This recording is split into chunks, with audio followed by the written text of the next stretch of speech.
இப்ப நடந்துட்டு இருக்கக்கூடிய ரஷ்யா உக்ரைன் பிரச்சனையில ரஷ்யா கொஞ்சம் டென்ஷனா இருந்தாங்க இல்லையா? இந்த கர்ஸ்க்ல இறங்கி கொடையெல்லாம் இறங்குனாங்க. அப்பத்துலருந்து கொஞ்சம் டென்ஷன் தான். ஆ நேத்திக்கு அதாவது 26 ஆகஸ்ட் 25ஆம் தேதி நைட்ல இருந்து 26ஆம் தேதி காலையில வரைக்கும் தாக்குதல் பண்ணிட்டு இருந்தாங்க. அது ரவுண்ட் 1. ரவுண்ட் 1ல வந்து பார்த்தீங்கன்னா, மொத்தம் 127 மிசைலு, அப்புறம் 109 ட்ரோன்கள்னு சொல்லியிருந்தாங்க இல்லையா? இப்ப ரவுண்ட் 2 அதாவது 26ஆம் தேதி நைட்ல இருந்து 27ஆம் தேதி அதிகாலை வரைக்கும், இன்னைக்கு வரைக்கும் வந்து பார்த்தீங்கன்னா, தொடர்ந்து தாக்குதல் தான். 2 நாளா தாக்குதல் பண்ணிட்டு இருக்காங்க. இந்த தாக்குதல்னால பல இடங்கள்லயும் இழப்புகள் உக்ரைனுக்கு ஏற்பட்டிருக்கு. அதுவும் குறிப்பா எலக்ட்ரிக்கல் இன்ஃப்ராஸ்ட்ரக்சரா இருக்கட்டும், F-16கள ப்ராபப்ளி வச்சிருக்கலாம் அப்படின்னு யோசிக்கிறாங்க இல்லையா? அந்த பகுதிகளா இருக்கட்டும், இது போல பகுதியெல்லாம் தொடர்ந்து அடிச்சுக்கிறாங்க. ரயில்வே ஸ்டேஷனு, டிரான்ஸ்போர்ட்டேஷன் ஹப் பல இடங்களையும் தாக்கி இருக்கிறாங்க. ஒடசால கூட ட்ரக்குகளை நிப்பாட்டி வச்சிருந்துக்கிறாங்க லாஜிஸ்டிக் சென்டர். அது மேல தாக்குதல் பண்ணிட்டாங்க அப்படின்ற குற்றச்சாட்டுகள் உக்ரைன் தரப்புல இருந்து இருக்கு. ஆனா ரஷ்ய தரப்புல என்ன சொல்றாங்கன்னா, ஒரு மிசைல் தாங்க விழுந்திருக்கு, 4மே வெடிச்சிருக்குதுன்னா என்னங்க அர்த்தம்? வீடியோ பதிவு சைடுல லோட் ஆயிருக்கும், கம்ப்ளீட்டா பர்ன் ஆயிருக்கு. ஸோ இதுல இருந்து என்ன சொல்ல வராங்கன்னா, ஒண்ணு தீப்பிடிக்கிற மாதிரி பொருட்கள் ஏதாவது வச்சிருக்கணும், இல்ல வெடிமருந்துகள் வச்சிருக்கணும். அது வச்சாதான் இப்படி கம்ப்ளீட்டா பர்ன் ஆகும். 3வது ஆயில், பெட்ரோல் ஏதாவது ஏத்திட்டு வந்திருக்கணும். அந்த ஒரு காரணத்தினால நாங்க குறி வச்சு தாக்குதல் பண்ணோம். அது லெஜிட்டிமேட் டார்கெட் தான் அப்படின்னு ரஷ்ய தரப்பு சொல்றாங்க.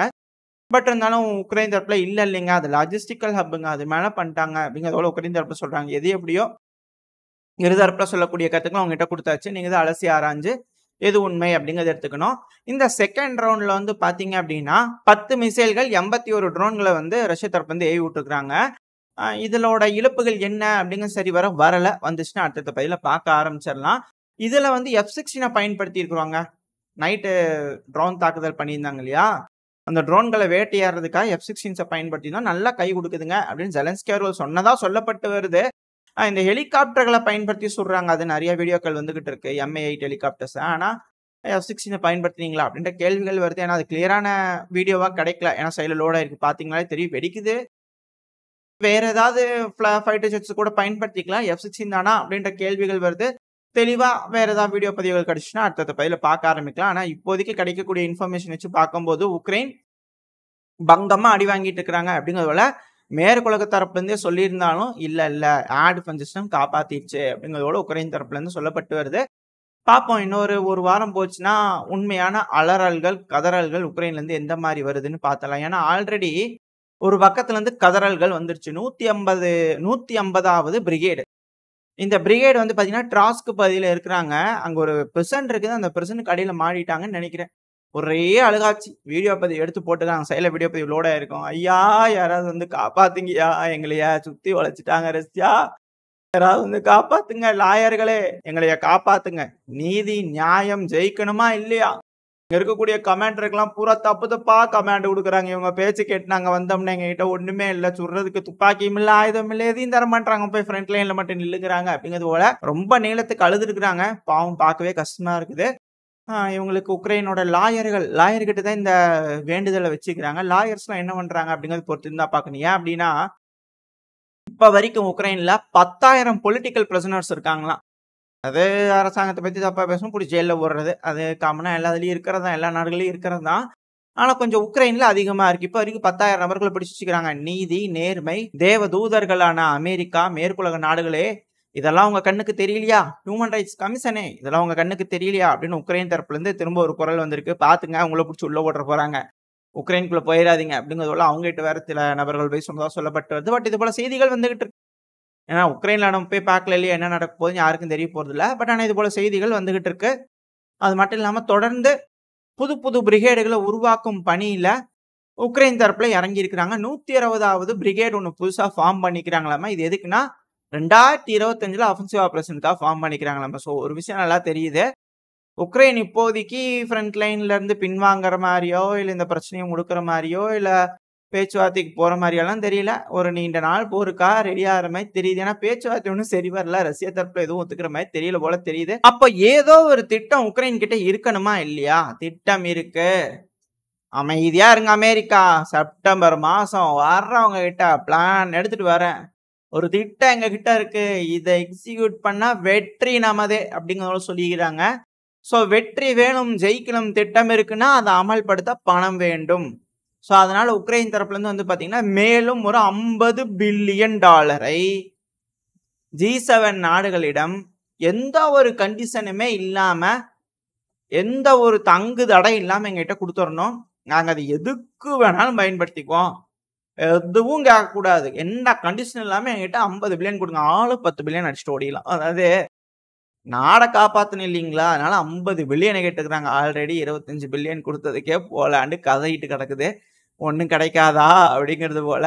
அங்க வேற அமெரிக்கா 55 பில்லியன். இப்ப G7 நாடுகள் 50 பில்லியன்னா எப்படிங்க? யாரு தலையில கட்டப் போறாங்கன்னு தெரியல. பாப்போம். பிரான்ஸ் குடுப்பாங்களா? அப்படின்ற ஒரு கேள்விகள் இருக்கு. ஏன்னா ரொம்ப அமைதியா இருக்கிறாரு இம்மானுவேல் மேக்ரான் அவர்கள். யுகேல இப்பல்லாம் கண்ணுலயே பார்க்க முடியல அவங்கள. சரி ஓகே. பட் ஆனா இது போல விஷயங்கள் இங்க நடந்துட்டு இருக்குது. ஏதோ திட்டம் வச்சுக்கிறாங்க. 50 பில்லியன் கேட்கறாங்கன்னு ஏதோ செஞ்சுருவாங்களோ உக்ரைன் அப்படிங்கிறது போல இருக்கு. மாஸ்கோவுக்கு போயி ஜெலன்ஸ்கி அவர்கள் வாங்க உங்கள கைது பண்ண வந்திருக்கேன்னு சொல்லிருவாரோ அப்படின்ற கேள்விகள்லாம் வருது. சரி என்ன பண்றாரு அப்படிங்கிறது பார்க்கலாம். ஏன்னா ஸ்லாவா உக்ரைன். அப்புறம் இன்னொரு விஷயம் இந்த வார்த்தைய சொன்னோம்னா கொஞ்சம் வந்து பூஸ்ட் கிடைக்குது வியூஸுக்கு அப்படிங்கிறது போல சில வீடியோஸ்லாம் பார்த்தேன். அதனால நம்ம இத சொல்லிக்கிறது உண்டு. ஸ்லாவா உக்ரைன் தப்பில்ல இல்லையா? அதனால சொல்லிக்கலாம். Slava Ukraine. இப்ப நம்ம அடுத்தடுத்த செய்திகள பார்க்க ஆரம்பிச்சிடலாம். அப்புறம் ஒரு முக்கியமான விஷயத்த சொல்ல மறந்துட்டு பாருங்க. ஏன்னா, உக்ரைன் எப்பேர்ப்பட்ட ஆளுங்கன்றத நம்ம தெரிஞ்சுக்கணுமா இல்லையா? Ukraine matters. Ukraine matters. இது போல டேக்லைன்லாம் பயன்படுத்திக்கணுங்க வீடியோல. ரொம்ப ஈஸியா ப்ரமோட் ஆகாம ட்ரை பண்ணி பாருங்க. யாராவது யூடியூபர்ஸ் இருந்தா ஓகே. நம்ம விஷயத்துக்கு வரும். ஏன்னா மேட்டர்ஸ். இதுவும் நம்மளுக்கு மேட்டர்ஸ் தான் இல்லையா? அதாவது இந்த செகண்ட் ரவுண்ட்ல வந்து பார்த்தீங்கன்னா, மொத்தம் 85 ட்ரோன்கள், 10 மிசைல்களுங்களா டோட்டலா 95 இதுல 65 டார்கெட்ட தட்டி தூக்கிட்டோம் அப்படின்றது போல உக்ரைன் தரப்புன்னு சொல்லிக்கிறாங்க. அதுவும் கீவ்ல வந்து பார்த்தீங்கன்னா, அங்க இருக்கக்கூடிய மிலிட்டரி அட்மினிஸ்ட்ரேஷன் தரப்பு வந்து என்ன சொல்லிக்கிறாங்கன்னா, 27ஆம் தேதி அதிகாலை ட்ரோன்கள், மிசைல்கள்லாம் எங்க ஒப்லாஸ்ட்ட தாக்குறதுக்காக வந்தது அத்தனை புறநகரத்திலே வச்சு தட்டி தூக்கிட்டோம்ல அப்படிங்கிறத போல உக்ரைன் தரப்பு சொல்லிக்கிறாங்க. அப்புறம் ஆனா தீயணைப்பு வீரர்கள்லாம் பல இடங்களுக்கும் விரைந்து போய் தீய அணைக்கும் காட்சிகள்லாம் வெளிய வந்திருந்தது. உக்ரைனோட கேபிட்டலான கீவ் ஒப்லாஸ்ட்ல. மேபி உதிரி போய் எங்கேயாவது உழுந்து கிழுந்து ஏதாவது தீ பிடிச்சிருக்குமா இருக்கும். அது புறநகரத்துல பண்ணியிருக்குமா இருக்கும். சரி ஓகே. அது வேற வேற கதை. இப்ப நம்ம அடுத்தது வந்து பார்த்தீங்கன்னா, அப்படி ட்ரோன் தாக்குதலுக்காக வந்திருந்தது இல்லையா? அதுல 6 ட்ரோன்கள் பெலருஸ்குள்ள பூந்து வந்திருக்குதுங்க. பெலருஸ்குள்ள ஓடி போயிருச்சு 6 ட்ரோன்கள் அப்படிங்கிறது போல உக்ரைன் தரப்புன்னு சொல்லியிருக்கிறாங்க. இது பெலருஸ் தானே கொஞ்சம் ஃபீலிங்ஸா இருக்கணும். அது மட்டும் இல்லாம பெலருஸோட அதிபர் வேற என்னென்னமோ சொல்லிட்டு இருக்கிறாங்க. மேற்குலக நாடுகள் வந்து அழுத்தம் குடுத்ததுங்க எங்களுக்கு. அதாவது ரஷ்யாவுக்கு எதிர்த்து நின்னு உக்ரைனோட இணைஞ்சு ரஷ்யா கூட போராடணும்னு சொல்லியிருக்கிறாங்க அப்படிங்கிறது போல சொன்னாங்க. என்ன தெரியல அவரு திடீர்னு ஏதோ கிளப்புறாரு. ஒரு வேளை கீழ இறங்கிடுவாரோ கேபிட்டலான கீவுக்குள்ள அப்படிங்கிறது போல கேள்விகள் வருது.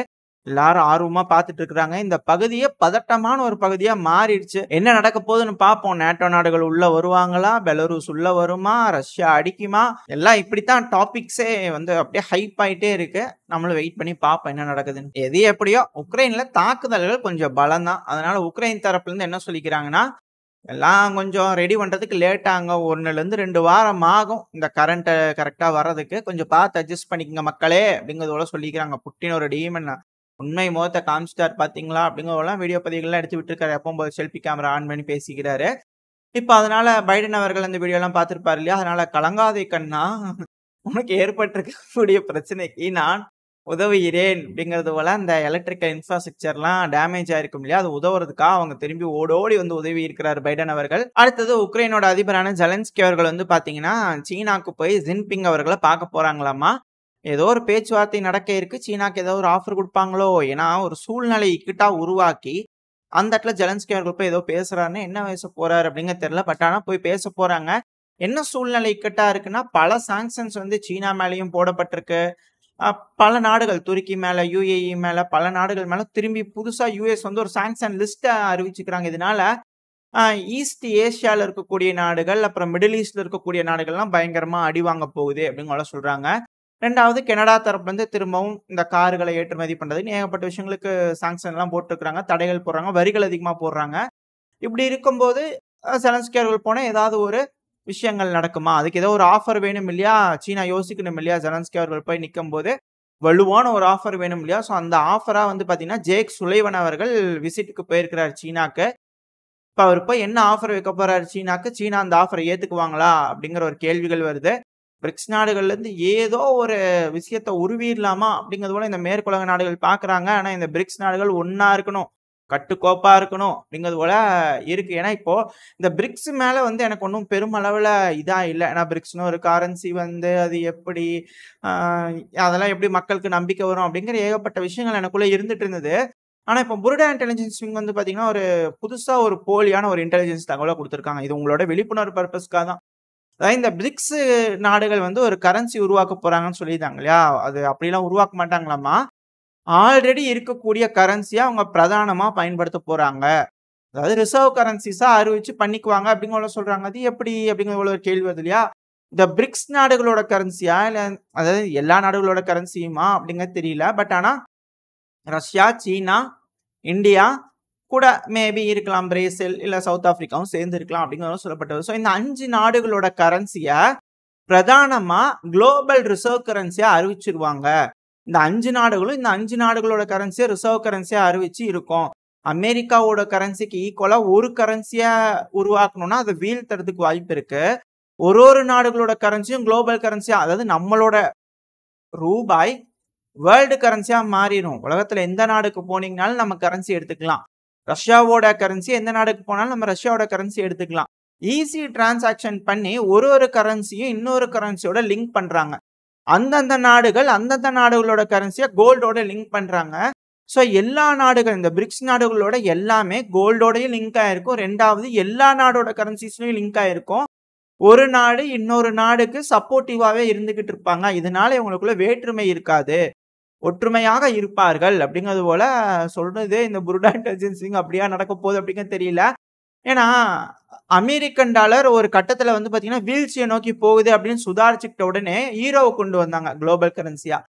ஸோ அது போல ஒரு ஆல்டர்னேட் தேவை இல்லையா? அதனால ஒரு 5 கரன்சி வச்சுக்கிட்டாங்கன்னா யாருக்கு எந்த கரன்சி வேணுமோ யூஸ் பண்ணிக்கலாம் இல்லையா? குளோபல் கரன்சியா இந்த 5 நாடுகளுக்குள்ள தான் எல்லா வர்த்தகமும் இருக்க போது 5 கரன்சிஸ் தான் யூஸ் பண்ணுவாங்க. பிரதானமா 3ன்னு வச்சுக்கோங்களேன், இருக்கலாம் தெரியாது. பட் ஆனா இந்த 5 கரன்சி தான் யூஸ் பண்ணுவாங்க.